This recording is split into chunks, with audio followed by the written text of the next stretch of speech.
Here now is the Bombo Weather Forecast. Weather Forecast. Ginamonitor sang State Weather Bureau ang isa ka low pressure area kon LPA nga nagporma sa gwasang Philippine Area of Responsibility o kon PAR nga mong ginalantaw posible nga maging una nga bagyo sa Pilipinas sa bulan sang Nobyembre. Ulihin nga nakitaan sa kalayoon nga 1,710 kilometros na sidlangan sa southeastern Mindanao sa Guaman gihapon sa PAR. Sunod sa Philippine Atmospheric Geophysical and Astronomical Services Administration o kung pag-asa, may medium chance nga maging tropical depression ini nga low pressure area sa masunod nga 24 oras.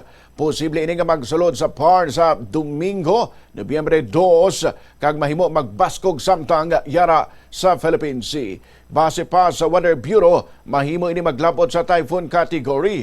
Wala man ginadula ang posibilidad nga mahimo ini nga super typhoon antes ang landfall sa Eastern Visayas area sa temprano nga bahin sang masunod nga semana.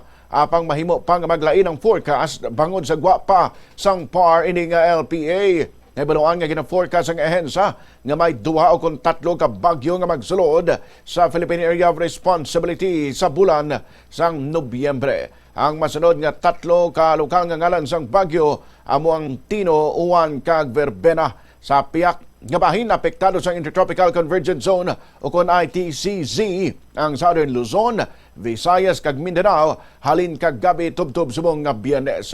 Magadala ini sang lapta-lapta nga pagulan pati diri sa Western Visayas.